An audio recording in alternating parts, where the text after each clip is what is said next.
Buenas tardes, mi nombre es Manuela Buitrago. Hoy vamos a hablar sobre el diagnóstico y tratamiento de la insuficiencia cardíaca. En unos días estaremos subiendo también un artículo con el fin de que podamos debatir los conocimientos aprendidos y corroborar pues nuestras dudas y nuestras preguntas.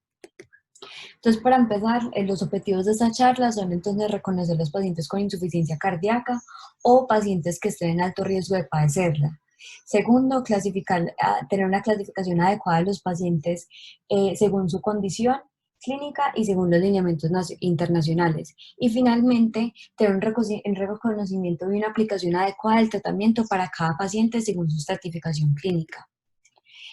La revisión la extraje entonces de tres fuentes importantes, las guías de la AJA, las guías europeas y del concepto colombiano. Para el tratamiento me basé más que todo en las guías colombianas, ya que utiliza pues los medicamentos y la farmacología de nuestro medio. Y ya para los demás, pues entonces hice una revisión completa. En cuanto a la definición, entonces la AJA nos define la insuficiencia cardíaca como un síndrome caracterizado por cambios estructurales y funcionales que ocurren en el sistema cardiovascular. Eso está mediado por mecanismos neuromorales, isquémicos, mecánicos, entre otros, lo que finalmente va a llevar a una disminución de la oxigenación de los tejidos periféricos, lo que a su vez aumenta las demandas metabólicas del organismo. Sin embargo, la Asociación Europea nos creó tres parámetros que deben incluirse dentro de la definición de insuficiencia cardíaca. El primero es que el paciente presente síntomas de insuficiencia cardíaca, de los cuales vamos a hablar más adelante. Y el segundo es que tenga una evidencia objetiva de una disfunción cardíaca, ya sea diastólica o sistólica. Obligatoriamente el paciente debe cumplir con criterios 1 y 2 para poder definirse como una insuficiencia cardíaca. Epidemiológicamente, en Colombia realmente no hay muchos registros. En el consenso se evidenció unos datos del 2016 que decían que el número total de casos de insuficiencia cardíaca en Colombia era de 1.097 personas, contrario a lo que ocurre en Estados Unidos, donde anualmente se saca una guía que actualiza lo que son las cifras de pacientes con comorbilidades cardíacas. Entonces, se dice que para los años 2013 al 2016 habían 6.2 millones de pacientes con insuficiencia cardíaca mayores de 20 años. En el año 2017 las cifras eran de 5.7 millones de personas y una estimación para el 2013 nos indica que aproximadamente 8 millones de personas van a padecer de insuficiencia cardíaca.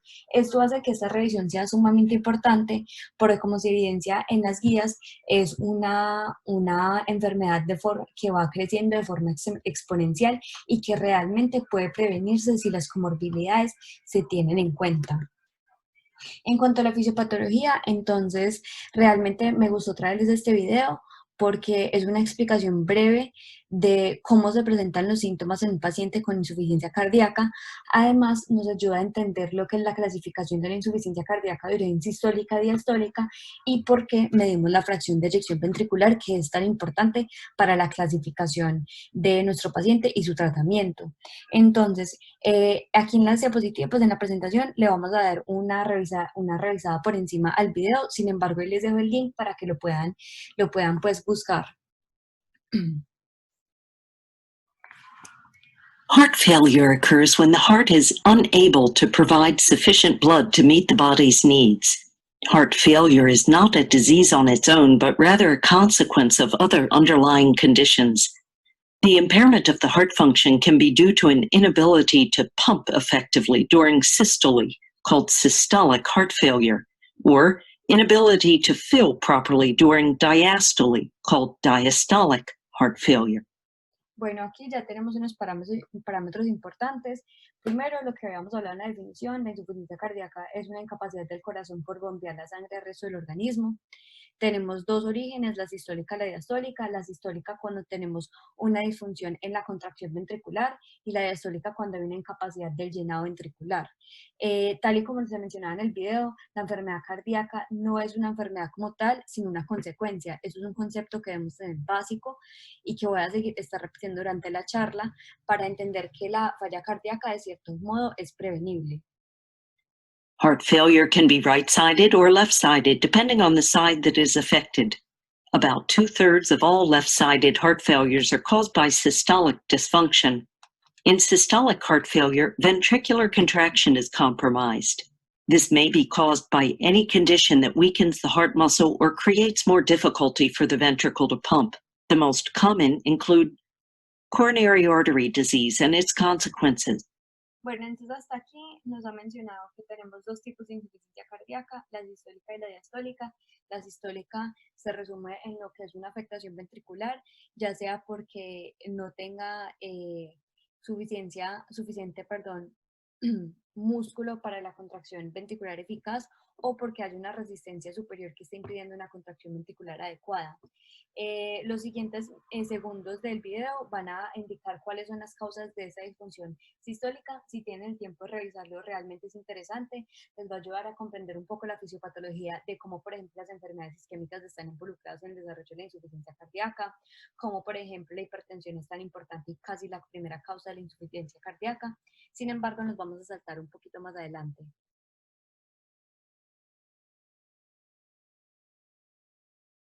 Effectiveness of ventricular contraction is measured by the ejection fraction. Typically, the left ventricle is filled with about 100 milliliters of blood, but only 60 milliliters is ejected during contraction. This corresponds to an ejection fraction of 60%. The normal range of the ejection fraction is between 50 and 70%. When ventricular contraction is impaired, the volume of ejected blood is reduced, and so is the value of the ejection fraction. Bueno, entonces como hemos visto, la disfunción ventricular está medida por, o la eficacia ventricular, perdón, está medida por la fracción de eyección ventricular izquierda. Esto que es básicamente, al ventrículo izquierdo se van a inyectar 100 mililitros de sangre, sin embargo, únicamente 60 mililitros de ellos es expulsado. Por tanto, la fracción de eyección ventricular izquierda normal es del 60%, pero podemos expandir ese rango del 50 al 70%. Cuando encontramos los valores de la fracción de eyección por debajo de este, entonces decimos que hay un compromiso de la contracción ventricular. Aquí nos va a mencionar entonces que en la disfunción sistólica nos puede disminuir estos niveles hasta el 30%. Diastolic heart failure, it drops below 40%. In diastolic heart failure, the ventricle is filled with less blood. This may be because it is smaller than usual, or it has lost the ability to relax. The ejection fraction may be normal, but the blood output is reduced. The ejection fraction is therefore commonly used to differentiate between systolic. Bueno, ya en la insuficiencia cardíaca diastólica lo que ocurre es que el ventrículo no es capaz de realizar el mismo llenado ya porque sea más pequeño o porque haya perdido su capacidad de relajación. Entonces el volumen expulsado va a ser menor, lo que hace que se disminuya el gasto cardíaco. Por tanto, la FEBI es un valor, es un parámetro fundamental para diferenciar entre una insuficiencia cardíaca sistólica y diastólica. Y como vamos a ver más adelante, es el pilar del tratamiento de nuestros pacientes, ya que cada paciente va a requerir ciertos medicamentos de acuerdo a su estado estructural. Entonces hablamos de una disfunción sistólica cuando la FEBI es menor de 50 y una diastólica cuando la FEBI es mayor de 50. Es decir, nuestro paciente que no tiene como tal un compromiso estructural. And diastolic dysfunction. Examples of conditions that can lead to diastolic heart failure include hypertrophic cardiomyopathy. The heart muscle grows thicker than usual. Bueno, aquí entonces también se van a mencionar lo que son las causas de la disfunción diastólica. Si tienen tiempo, por favor, revísenlo. De verdad que ayuda a comprender mucho de los vacíos que se tienen. Y rápidamente vamos a concluir acá el video. Regardless of being systolic or diastolic in nature, left-sided heart failures share a common outcome: less blood pumped out from the heart. As a result, blood flows back to the lungs where it came from, causing congestion and increased pulmonary pressure. As this happens, fluid leaks from the blood vessels into the lung tissue, resulting in pulmonary edema, a hallmark of left-sided heart failure. Accumulation of fluid in. Bueno, entonces básicamente lo que nos quieren decir es que sea de origen sistólico o diastólico, van a tener el mismo resultado, que se resume en una menor cantidad de oxígeno expulsado hacia lo que es el organismo, lo que a su vez lleva a que la sangre se devuelva hacia lo que es el parénquima pulmonar, genera una hipertensión pulmonar y finalmente un edema pulmonar, que es lo que explica los síntomas de congestión. El resto del video termina explicando cada uno de los síntomas y la fisiopatología de ellos, entonces pues si tienen el tiempito, revísenlo. Bueno, entonces teniendo en cuenta que la insuficiencia cardíaca no es una enfermedad como tal, sino una consecuencia de enfermedades, es importante que siempre tengamos en cuenta las comorbilidades de nuestro paciente. Podemos clasificar las causas de la insuficiencia cardíaca en tres grandes grupos, por ejemplo, cuando hay un miocardio enfermo, secundario a enfermedades isquémicas, a daño tóxico por lo que son sustancias de abuso, o por ejemplo lo que son metales pesados, que haya un daño inflamatorio por lo que son reacciones inflamatorias agudas, infecciones, infiltraciones, por ejemplo, por lo que son enfermedades malignas, alteraciones metabólicas que pueden ser hormonales o nutricionales, inclusive alteraciones genéticas. El siguiente grupo a tener en cuenta son condiciones de carga normales, personas con hipertensión, que haya defectos estructurales de válvula, personas con enfermedades pericárdicas, gasto cardíaco elevado o sobrecarga de volumen. Y finalmente, los pacientes que presentan arritmias, taqui o bradiarritmias. Todos esos pacientes son posibles posibles, posibles candidatos a padecer una insuficiencia cardíaca. Bueno, entonces aquí les muestro una de las clasificaciones más importantes, que es según la FEBI. Entonces hablamos que, como se mencionaba anteriormente, si tenemos un paciente con una FEBI mayor de 50, entonces está entre los rasgos normales, decimos que está conservado. Este paciente puede tener síntomas, pero no tiene aún un daño cardíaco estructural. Clasificamos a nuestro paciente con una FEBI media, si se encuentra del 40 al 49%, ya el 49%, perdón, ya entendemos que el paciente empieza a tener cambios estructurales. Y finalmente a nuestro paciente con FEBI reducida, que es el que tiene cifras de FEBI menor del 40%, ya hay un daño totalmente estructural y nuestro paciente va a presentar síntomas. Bueno, en cuanto al diagnóstico, para la revisión lo que hice fue conglomerar lo que son las tres guías con el fin de tener pues, un diagnóstico más completo. Entonces vamos a empezar a hablar de los signos y síntomas. Las guías hacen mucho énfasis en la historia clínica. Prácticamente el diagnóstico inicial de la falla cardíaca es clínico, entonces debe realizar una historia clínica completa, con los antecedentes, con las comorbilidades, las comodicaciones y por supuesto una exploración física que esté orientada a buscar los síntomas de congestión, por ejemplo, crepitaciones, estertores, soplos, entre otros. Además de la historia clínica, tenemos otros paraclínicos complementarios que favorecen el diagnóstico de la insuficiencia cardíaca, de los cuales vamos a hablar específicamente más adelante.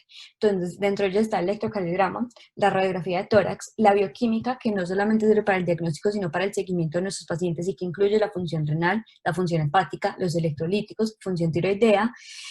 Tenemos que además debemos tener en cuenta algunos biomarcadores cardíacos, los péptidos natriúricos que sí son mucho más específicos para el diagnóstico o más bien para descartar la insuficiencia cardíaca, ya vamos a hablar de ellos también, y finalmente el ecocardiograma, que es básicamente el pilar del diagnóstico de la falla cardíaca. Entonces, en cuanto a los signos y síntomas, que deben ser nuestra primera guía para orientar a nuestro paciente con posible insuficiencia cardíaca, esos eran previamente conocidos como los criterios de Framingham.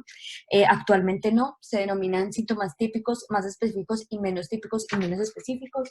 Entonces, si nuestro paciente llega con algunos de estos, entonces sería nuestro primer objetivo para continuar nuestro algoritmo de diagnóstico. Entonces ya les pueden revisar uno a uno, son bastantes extensos. Por ejemplo, algunas cosas que cambiaron, la pérdida de peso ya no se considera 4,5, sino más de 2 kilogramos por semana, entre otros. Ya en cuanto al diagnóstico o los parámetros paraclínicos, entonces hablamos del electrocardiograma. Este realmente es un tema muy debatido a lo largo de las guías, ya que tiene una especificidad muy baja y una sensibilidad específicamente del 89%. El electrocardiograma es considerado de alto valor predictivo negativo, es decir, si yo tengo un paciente que llega a mi consulta refiriendo síntomas de congestión, sugestivos, de insuficiencia cardíaca, le realizo un electrocardiograma y el electrocardiograma es normal, yo puedo casi que asegurar que mi paciente no está cursando con insuficiencia cardíaca.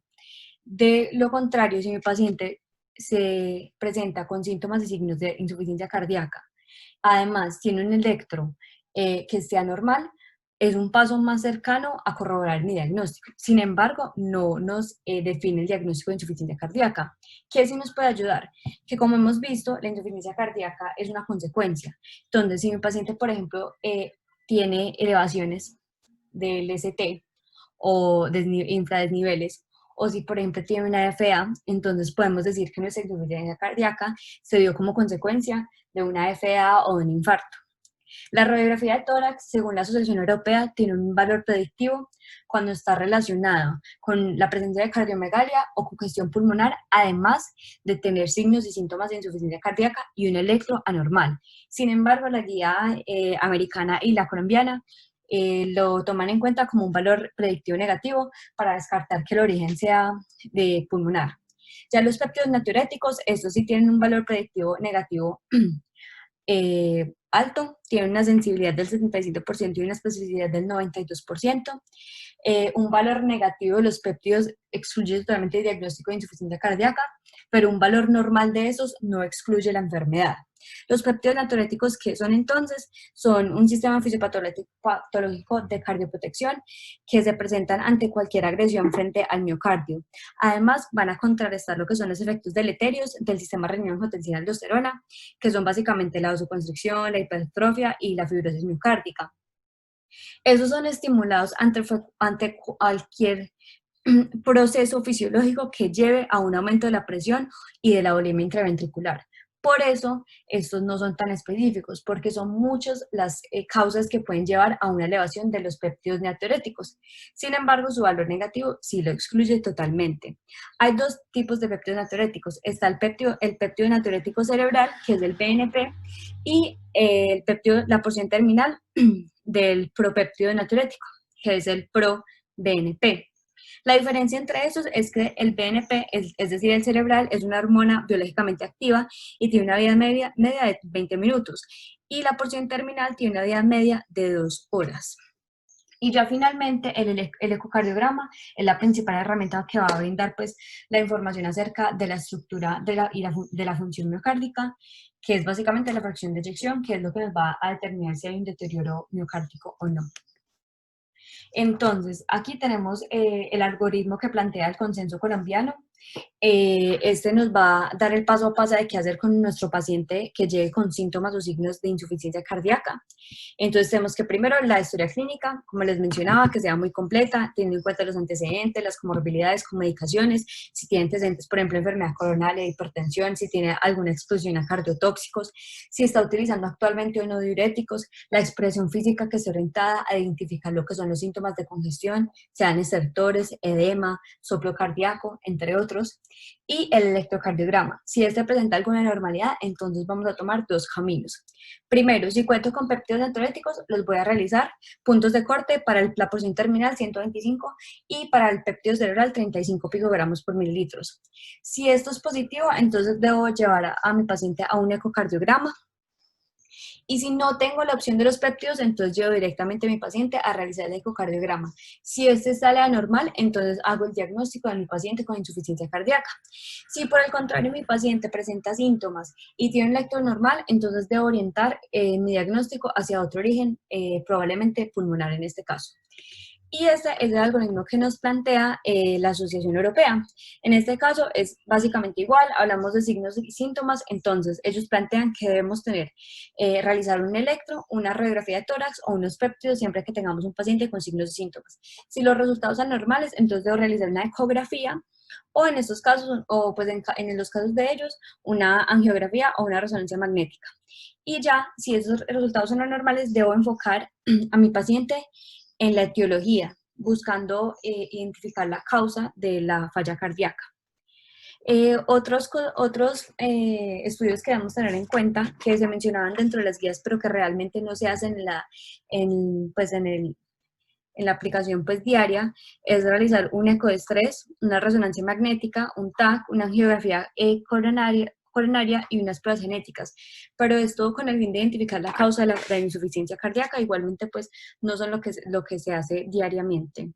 Entonces básicamente si estoy frente a un paciente con síntomas y signos, perdón, debo realizar la historia clínica completa, la expresión física, un electro, si tengo la oportunidad de realizar los péptidos, los hago, si sus valores están fuera de corte, entonces realizo un eco, y si no, me voy directamente al ecocardiograma para clasificar a mi paciente con insuficiencia cardíaca.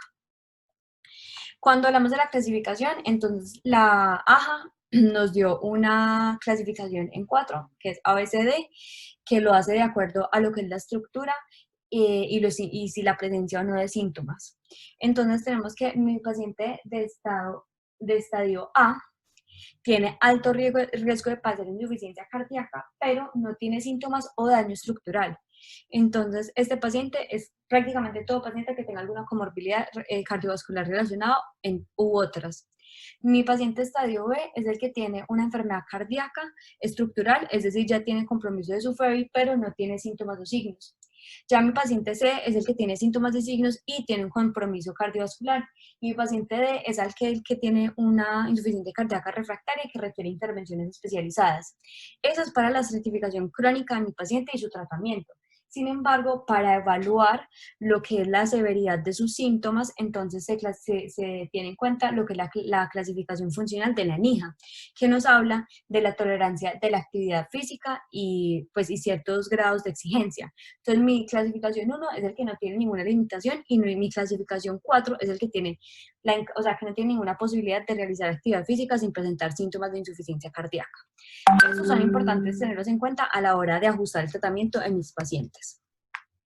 Bueno, entonces ahora los objetivos de tratamiento de mi paciente con falla cardíaca están orientados a reducir la morbimortalidad, eliminar el edema y la retención de líquidos, que son básicamente los síntomas agudos de la insuficiencia cardíaca, mejorar la calidad de vida y aumentar la capacidad de ejercicio, es decir, la clase funcional, y reducir la necesidad de hospitalizaciones.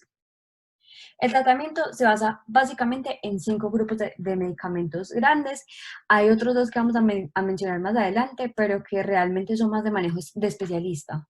Entonces, los primeros son los diuréticos. Los diuréticos se utilizan para manejar los síntomas agudos. Ellos se utilizan independientemente de si mi paciente tiene un compromiso de la fracción de eyección ventricular, es decir, todo paciente que tenga síntomas de congestión debe llevar un diurético. Vamos a ver que hay tres grupos de opción y la ventaja de eso es que tenemos los ASA, que pueden ser utilizados en pacientes que tienen un compromiso de la tasa de filtración glomerular o de su función renal. Están contraindicados totalmente en pacientes que no tengan síntomas o signos de congestión o en pacientes que hayan tenido reacciones alérgicas.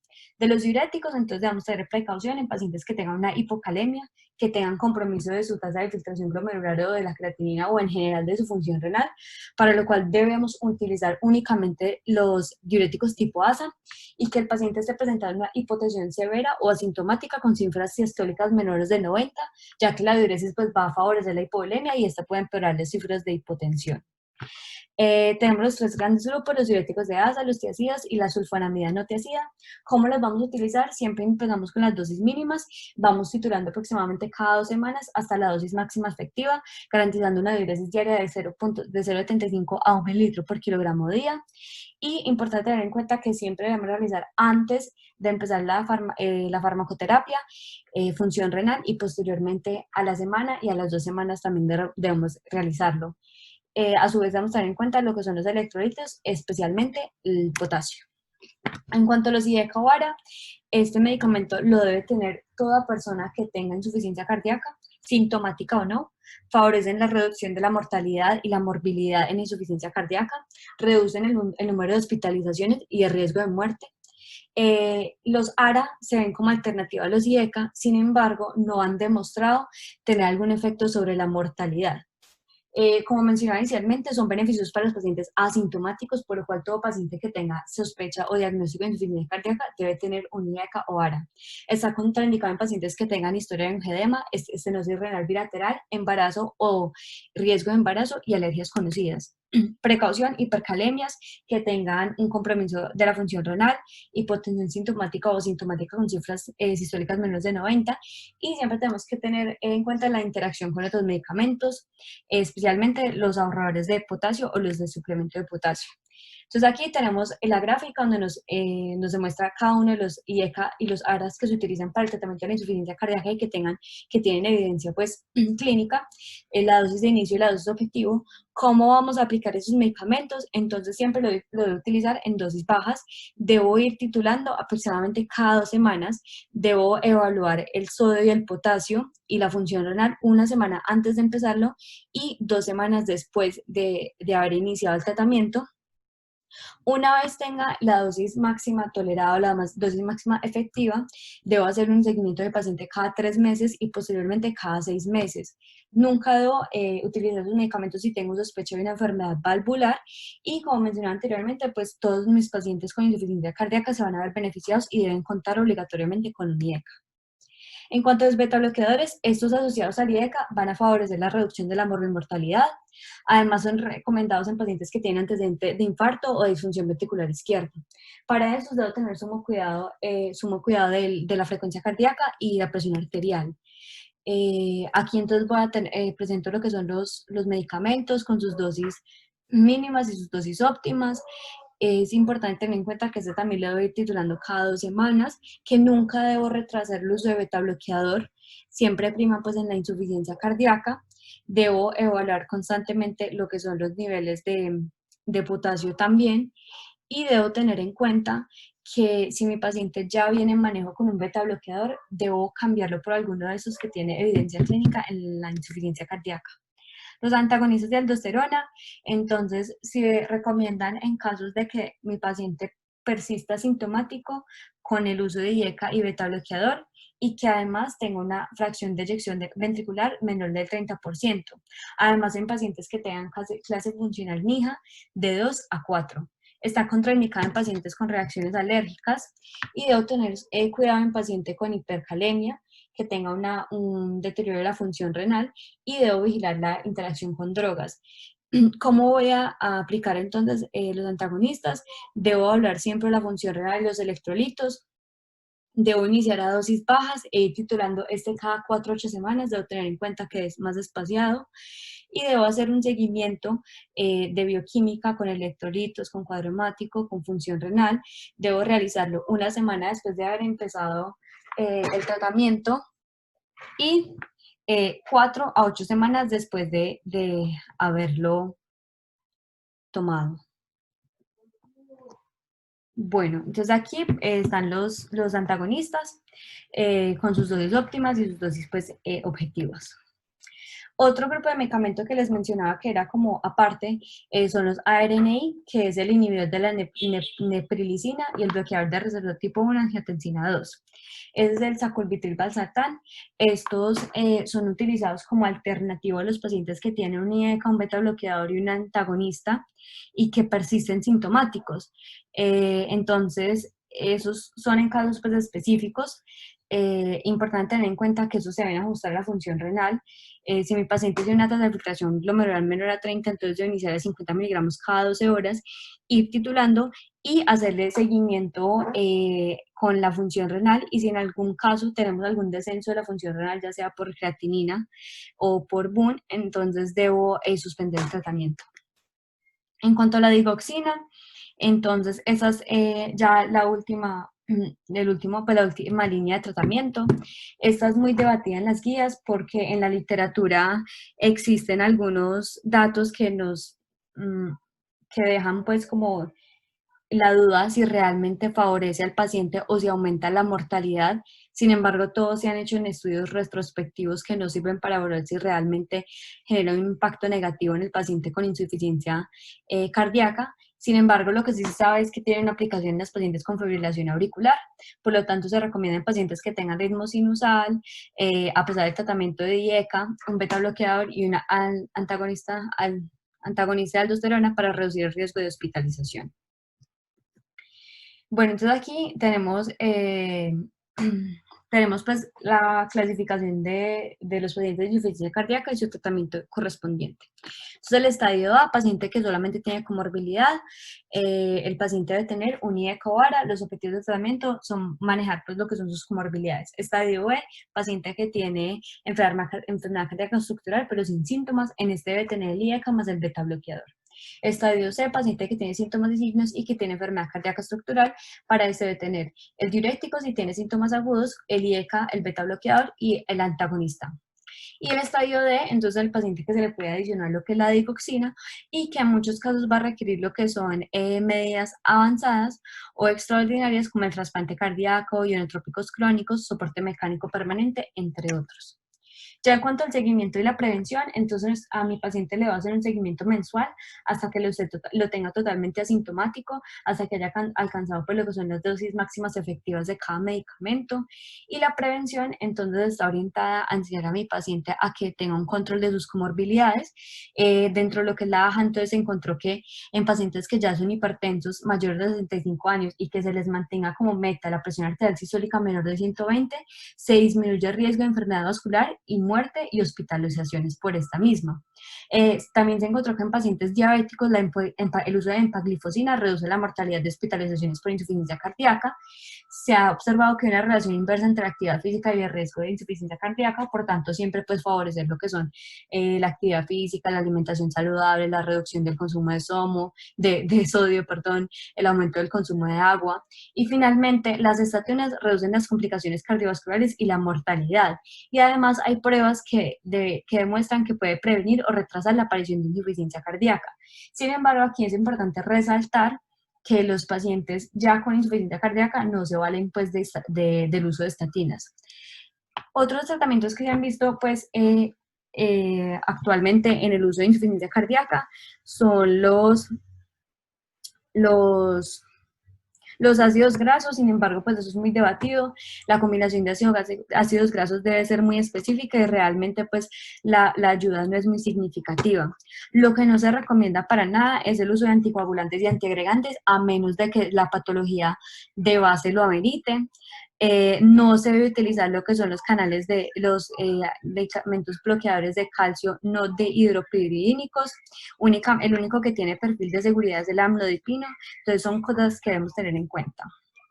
Bueno, entonces espero que con eso les haya quedado claro cómo se debe realizar el diagnóstico del paciente y tener en cuenta que el tratamiento siempre debe hacerse de acuerdo a su estratificación según la AJA y evaluar pues la progresión de mi paciente según su estado funcional con la escala NIJA.